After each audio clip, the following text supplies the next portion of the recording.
Как вырастить миллион деревьев в пустыне, где не бывает дождей? Почва — это соль и камень, а температура летом поднимается до 50 градусов. Израиль сделал именно это и не просто вырастил деревья, а превратил мертвую землю в леса без единого семени, брошенного в землю вручную. Страна, которая 70 лет назад была голой, выжженной пустошью, сегодня единственное государство в мире, которое заканчивает 20 век с большим количеством деревьев, чем начинало его.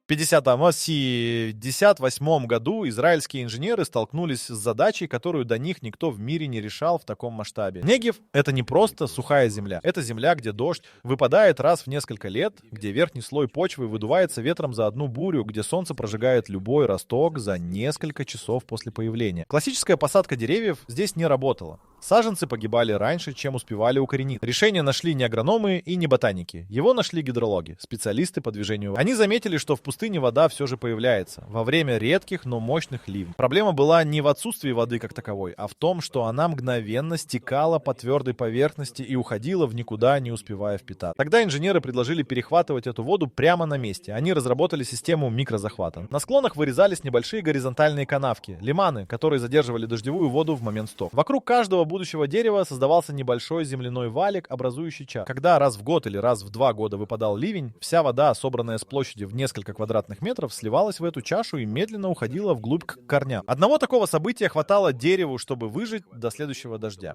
Но это была только половина решения. Вторая проблема — почва. В Негеве под тонким слоем пыли залегает слой леса, спрессованной породы, через которую корни не могут пробить. Инженеры начали взрывать эту породу небольшими зарядами, создавая вертикальные трещины глубиной до 1,5 метра. В эти трещины засыпался компост, смешанный с местным грунтом. Дерево получало и путь для корней вниз, и первоначальный запас питательных веществ. Первые посадки по этой технологии провели в районе Яатира на севере Негева. Выбрали кипарис иерусалимский и сосну алепскую. 2 породы, способные переносить засуху лучше других. Из первой партии в 10 тысяч саженцев выжило 7800. Для пустыни это был результат, который никто не ожидал. Обычно при посадке в засушливых условиях выживаемость составляет 30-40%. Здесь вышло 78%. Через 5 лет деревья достигли высоты в 3 метра и начали делать то, чего не делало ни одно техническое устройство. Они сами изменили микроклимат вокруг себя. Тень снижала температуру почвы под кронами на 11 градусов. Опавшая хвоя создавала первый слой органики за тысячи лет. Корни удерживали почву от выдувания. Вокруг деревьев начали появляться насекомые, затем птицы, затем первые дикие растения, семена которых принесли именно эти птицы. Именно тогда израильские ученые зафиксировали эффект, который изменил всю дальнейшую стратегию лесопосадок. Лес начал сажать себя сам.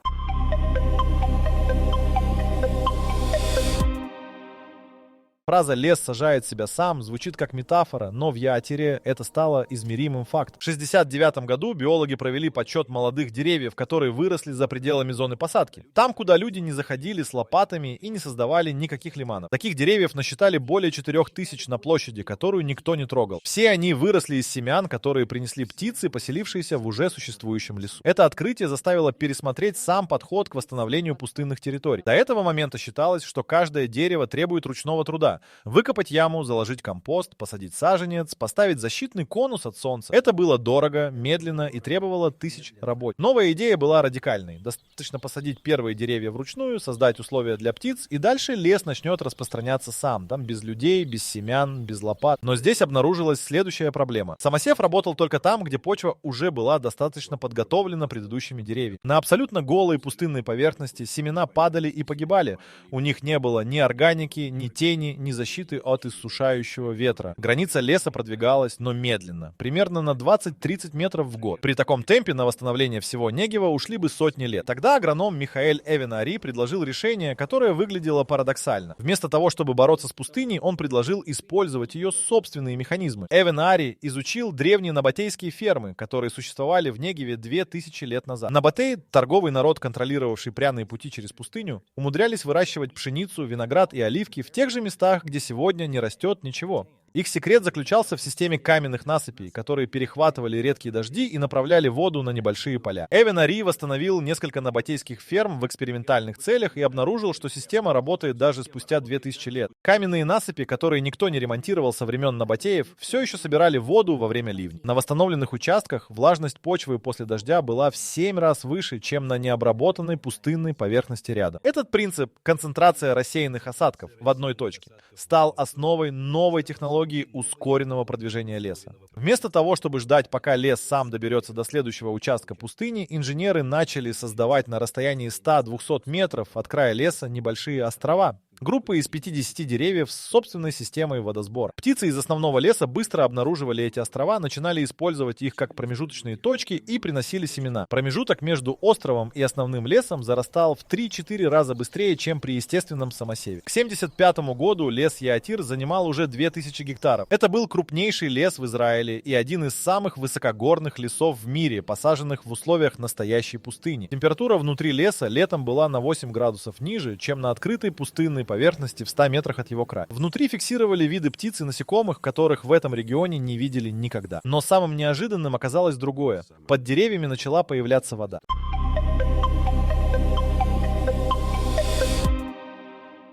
В 1978 году гидрологи пробурили несколько скважин под территорией леса Яатир и обнаружили то, что противоречило всем расчетам. Уровень грунтовых вод под лесом был выше, чем на открытой пустыне рядом. Не ниже, выше. В засушливом регионе, где каждая капля испаряется за минуты, деревья каким-то образом накапливали воду в земле, а не забирали ее. Механизм оказался следующим. Кроны деревьев работали как конденсатор. В ночное время, когда температура в пустыне резко падает, влага из воздуха оседала на хвое в виде мельчайших капель. Так называемый горизонтальный осадок. Одно взрослое дерево собирало таким образом до 20 литров воды за ночь, в период, когда в регионе не выпадало ни одного дождя. Эта вода стекала по стволу и хвое в почву у корней, минуя испарение с открытой поверхности. Лес из 2000 гектаров собирал из воздуха воду, которую никто не считал водным ресурсом. Это открытие немедленно изменило расчеты водного баланса всего проекта. До этого момента лесопосадки в засушливых регионах считались потребителями воды. Предполагалось, что деревья тратят больше, чем получают из редких дождей. Данные из Яатира показали обратное. Достаточно густой лес создает собственный микроводный цикл, который частично независим от дождей. Параллельно выяснилось, что корни деревьев выполняли функцию, которую до этого выполняли только дорогостоящие инженерные сооружения. Они разрушали слой леса на глубину до 3 метров, создавая вертикальные каналы, по которым вода от редких ливней уходила вглубь, а не испарялась с поверхности. Под старыми участками леса гидрологи зафиксировали формирование небольших подземных водяных линз,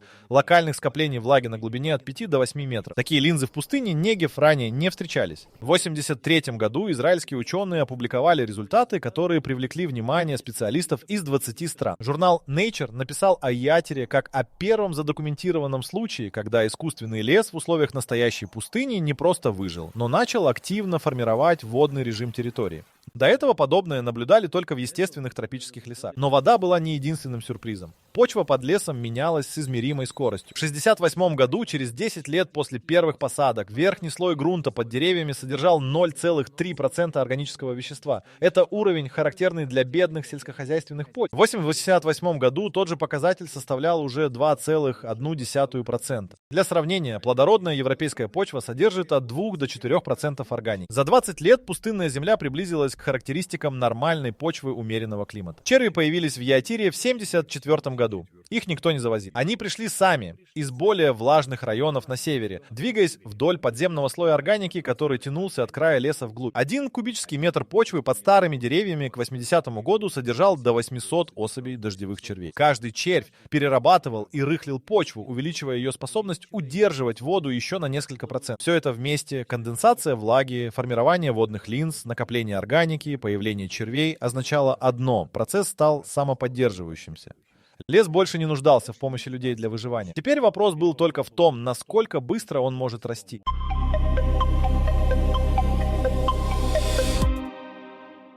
В 1986 году израильский агроном Гэри Поллок поставил эксперимент, который его коллеги поначалу восприняли как трату времени. Он взял участок абсолютно голой пустыни в 20 километрах от Яатира, без единого растения, без почвы, только спрессованная порода и камень, и попытался вырастить деревья без полива, без компоста и без предварительного взрыхления грунта.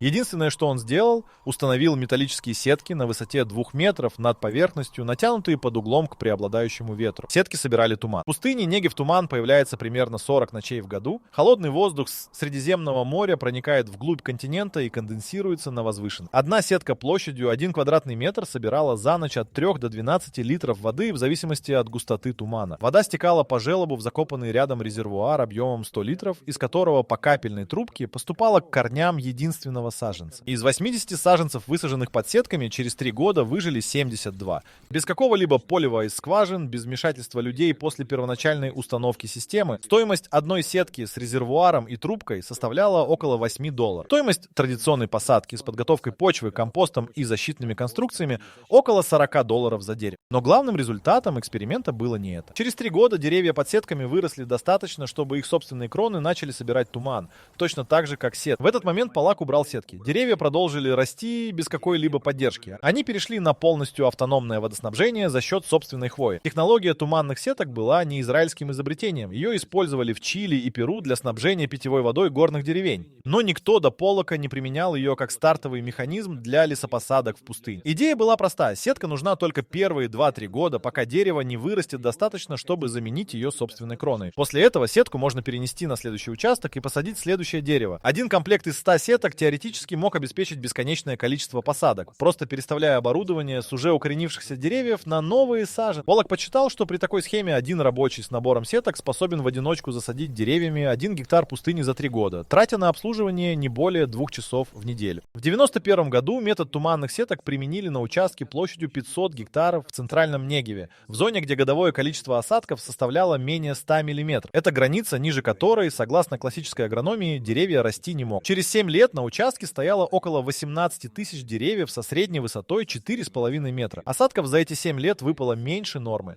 3 года из 7 были аномально сухими. Когда данные во время этого эксперимента опубликовали, представитель программы озеленения ООН заявил, что Израиль по существу переписал базовые представления о границах жизни в пустыне. До этого момента 100-метровая отметка годовых осадков считалась абсолютным барьером для древесной растительности. Ятир и эксперимент Полака показали, что этот барьер существует только при условии, что никто не помогает деревьям его преодолеть в первые 3 года жизни. Следующий вопрос был очевиден. Можно ли масштабировать это на всю страну?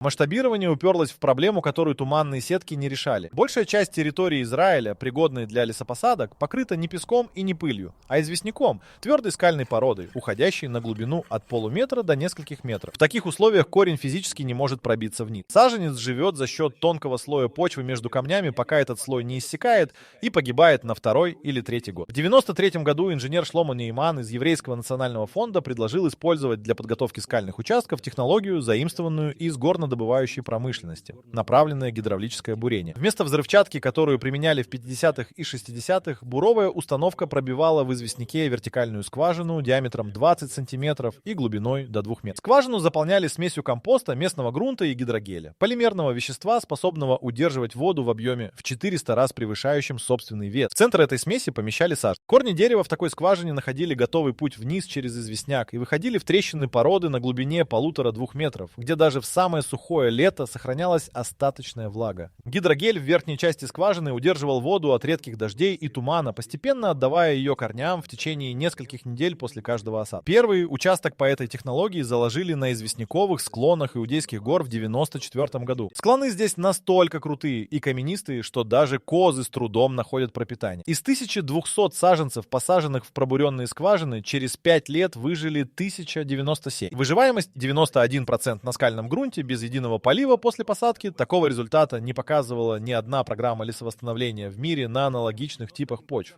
Но у технологии был серьезный недостаток — скорость. Одна буровая установка пробивала не более 150 скважин в день. При стоимости аренды, техники и работы бригады затраты на подготовку 1 гектара составляли около $3000, в 6 раз дороже посадки на обычных почвах. Для государственной программы, планировавшей засадить десятки тысяч гектаров, это было неприемлемо. Решение пришло от военных инженеров, которые наблюдали за экспериментом в Иудейских горах. Армия обороны Израиля располагала бронированными машинами разграждения, тяжелой техникой на гусеничном ходу с гидравлическим оборудованием для работы на скальных грунтах. В мирное время эта техника простаивала. Военные предложили использовать ее для подготовки лесных участков в рамках учебных маневров. Бригады инженерных войск отрабатывали работу с гидравликой на скальном грунте, одновременно готовя посадочные скважины для Еврейского национального фонда. С 1996 по 2002 год военные инженерные подразделения подготовили таким образом участки общей площадью около 8000 тысяч гектаров в Иудейских горах, Галилея и на севере Негева. Стоимость подготовки для фонда была нулевой.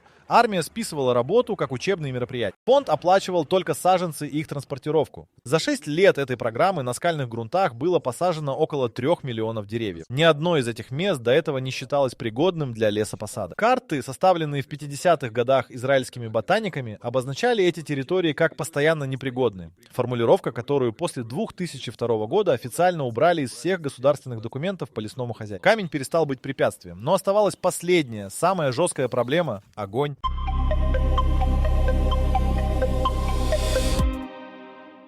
В 2010 году пожар на горе Кармель уничтожил 5000 гектаров леса за 72 часа. Погибли 44 человека, сгорели десятки домов. Это был крупнейший лесной пожар в истории Израиля и одновременно самый наглядный урок о том, что было сделано неправильно за предыдущие 50 лет. Проблема состояла в породном составе. Еврейский национальный фонд с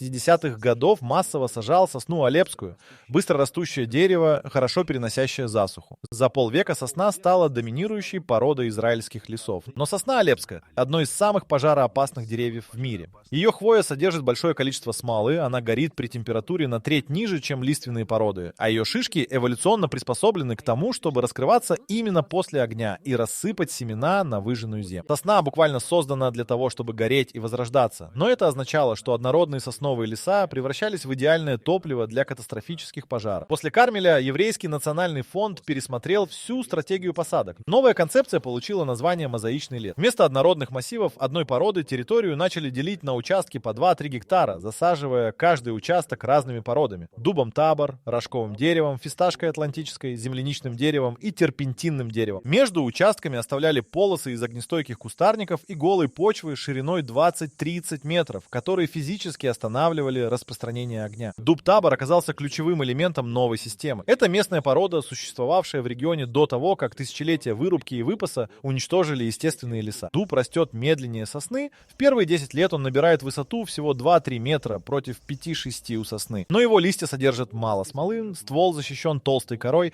и после пожара дуб восстанавливается из корневой системы за 2-3 года. Участок дубового леса, попавший в зону пожара на Кармеле, выгорел по поверхности, но через 4 года полностью восстановился без единой новой посадки. Параллельно фонд начал программу замены старых сосновых монокультур. Технология была следующей. В существующем сосновом лесу прорубали просеки шириной 10 метров через каждые 50 метров. Просеки высаживали дуб, рожковое дерево и фисташ. Сосны между просеками постепенно вырубали по мере того, как лиственные деревья набирали высоту.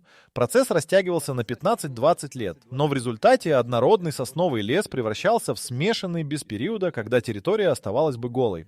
К 2018 году мозаичная структура была внедрена на площади около 60 тысяч гектар. В том же году в Галилее произошел пожар, который вошел в охваченный огнем участок мозаичного леса. Огонь прошел 400 метров и остановился на первой же противопожарной полосе. Площадь выгоревшего леса составила 18 гектаров. При той же скорости ветра и той же температуре в однородном сосновом лесу такой пожар распространился бы на площадь от 500 до 1000 гектаров. Но изменение породного состава дало эффект, которого не ожидали даже разработчики программы. Лиственные деревья привлекли принципиально других животных. Дуб кормит желудями кабанов, оленей и десятки видов птиц. Рожковое дерево дает плоды, которые едят лисы, куницы и дикобразы.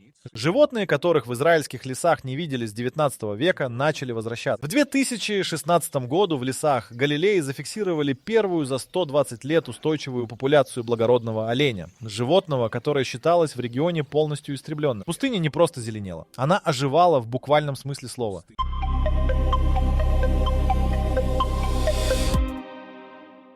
Еврейский национальный фонд был основан в 901 году на Пятом сионистском конгрессе в Базеле с единственной целью – выкупать землю в Палестине. Лесопосадки не входили в первоначальный устав. Первое дерево фонд посадил в 908 году в долине Израиль, почти случайно в рамках церемонии открытия нового участка. К моменту создания государства Израиль в 1948 году фонд посадил около 4 миллионов деревьев за 40 лет. Это звучит внушительно, до тех пор, пока не узнаешь, что следующий миллион был посажен за 10 месяцев. В 1952 году правительство Израиля запустило программу «Миллион деревьев». Первую в мире государственную программу лесовосстановления с численно измеримой целью и жесткими сроками. Задача формулировалась прямо — посадить 1 миллион деревьев за 12 месяцев. Бюджет программы составил эквивалент $2 миллионов.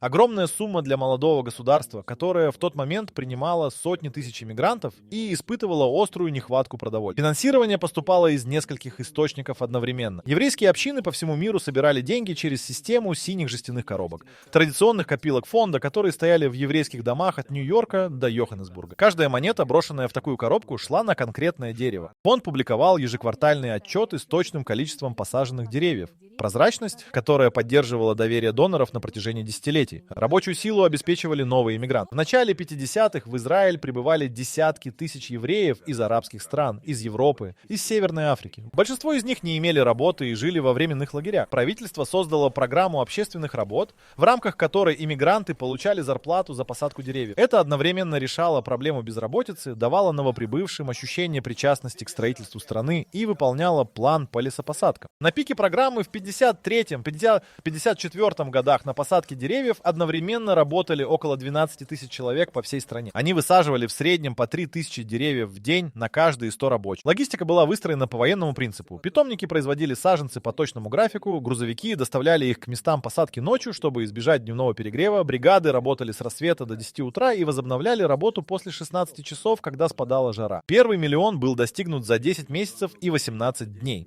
На 1,5 месяца раньше срока. Правительство немедленно объявило следующую цель. Еще миллион за следующий год. Потом еще. К 60-му году суммарное количество посаженных деревьев с момента основания государства перевалило за 10 миллионов. Но цифры скрывали важную проблему. Посадить дерево и вырастить дерево не одно и то же. Из 10 миллионов посаженных к 60-му году реально выжили и достигли зрелости около 6,5 миллионов. Остальные 3,5 миллиона погибли от засухи, болезней, неправильного выбора места или породы. Это означало, что треть всех усилий и денег уходила впустую. Именно этот разрыв между посаженными и выжившими деревьями заставил фонд в 70-х годах радикально изменить подход. Перейти от количественных целей к качественным. Вместо «сколько посадить» главным вопросом стало «как обеспечить выживание». Все технологии, разработанные в Яатире, в экспериментах с туманными сетками и буровыми скважинами, появились именно как ответ на этот вопрос. Результатом стало то, что показатель выживаемости новых посадок к 90-м годам вырос с 65 до 91%. Разница в 26% означала миллионы дополнительных деревьев без единой дополнительной посадки.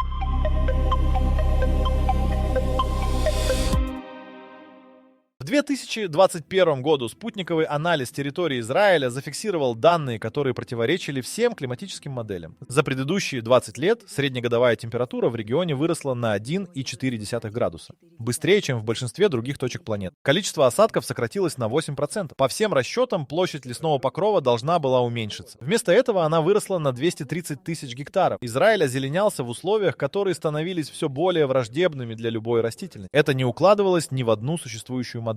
Группа ученых из Еврейского университета в Иерусалиме провела детальный анализ и установила механизм этого парадокса. Леса, посаженные в 50-70-х годах, к 21 веку достигли той критической массы, при которой начали самостоятельно изменять региональный климат. Лесной массив площадью более 100 тысяч гектаров создает собственный водный цикл. Деревья испаряют влагу. Она конденсируется над лесом и выпадает в виде осадков внутри и вокруг него. Измерения показали, что количество осадков непосредственно над крупными лесными массивами Израиля на 12-17% выше, чем на открытых территориях в радиусе 50 километров. Лес создавал собственный дождь. Одновременно выяснилось, что израильские леса поглощают углекислый газ со скоростью, которая в 2,5 раза превышает показатели аналогичных лесов в умеренном климате Европы. Причина — постоянный стресс от недостатка воды заставляет деревья наращивать корневую систему непропорционально большого размера. Корни израильских сосен и дубов уходят на глубину до 8 метров. В 3-4 раза глубже, чем у тех же пород в Германии или Франции. Весь этот подземный объем органики связывает углерод в почве десятилетиями. В 2019 году Израиль стал первой страной в мире, которая официально сообщила об увеличении площади лесов за прошедшее столетие. Не за последние годы, а именно за 100 лет, с 919 по 2019. В 919 лесной покров страны составлял около 2% территории. В 2019 до 8,6%. Это произошло в период, когда глобально человечество уничтожило около половины всех лесов планеты. Но самый шокирующий факт касается не лесов, а пустыни. В 2017 году израильские геоботаники провели сравнительный анализ спутниковых снимков Негева за период с 1972 по 2017 год. За 45 лет площадь территорий с устойчивым растительным покровом в Негеве выросла на 31%. Это произошло не только в зонах искусственных посадок. Дальнейшая значительная часть прироста зафиксирована на территориях, куда люди не заходили с лопатами никогда. Лес распространялся сам, используя механизмы, которые израильские ученые запустили 60 лет назад. В районе Яатира, там, где в 1958 году посадили первые 10 тысяч саженцев на голой пустынной земле, сегодня растут более 3 миллионов деревьев. 2/3 из них никто не сажал, они выросли сами из семян, принесенных птицами и ветром. Граница леса ежегодно продвигается в пустыню на 60-80 метров без какого-либо вмешательства людей. В 2023 году НАСА опубликовала составной спутниковый снимок, на котором видно, как Израиль буквально светится зеленым пятном на фоне выжженного коричневого ландшафта Ближнего Востока. Соседние страны за тот же период потеряли от 15 до 40% своего растительного покрова. Израиль на этом снимке выглядит как аномалия. Зеленый остров в море пустыни. Природа не была побеждена. Она была понята. И это оказалось важнее.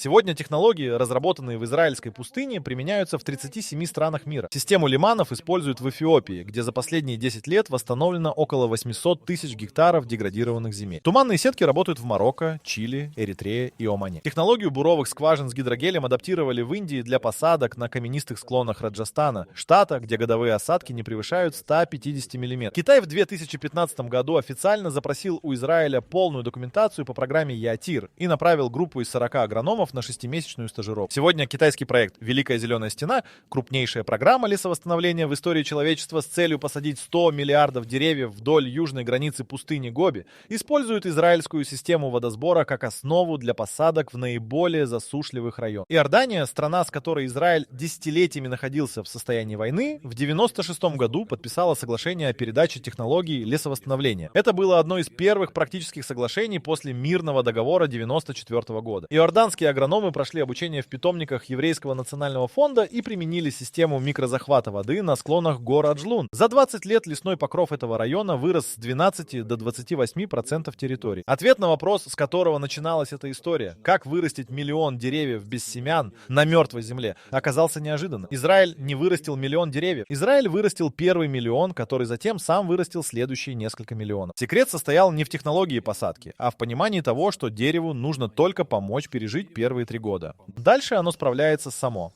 и начинает помогать следующим деревьям. Еврейский национальный фонд к 2024 году посадил суммарно около 240 миллионов деревьев за 120 лет своей работы. Из них около 100 миллионов на территориях, которые в момент посадки официально классифицировались как непригодные для лесоводства. Сегодня на этих территориях стоят взрослые леса. Площадь лесного покрова Израиля в абсолютных цифрах невелика. Около 150 тысяч гектаров. Финляндия покрыта лесами на 72% своей территории, Швеция на 68%, Израиль на 8,6%. Если Израиль смог вырастить деревья на мертвой земле, то, может, и мы сможем вырастить интересные идеи. Загляните на наш сайт wideori.com, там полно вдохновляющих историй и статей. Ссылка в описании. Но Финляндия и Швеция получают от 600 до 800 миллиметров осадков в год. Южный Израиль получает 25. Сравнивать эти цифры напрямую. Все равно, что сравнивать скорость бегуна на ровной дороге со скоростью человека, который бежит по пояс в воде. Последний факт, который стоит знать. В 1958 году, когда в Яатире сажали первые 10 тысяч саженцев, местные бедуины смотрели на происходящее с недоверием. Один из старейшин сказал тогда агроному, руководившему посадками: «Здесь ничего не вырастет. Эта земля мертва уже 1000 лет».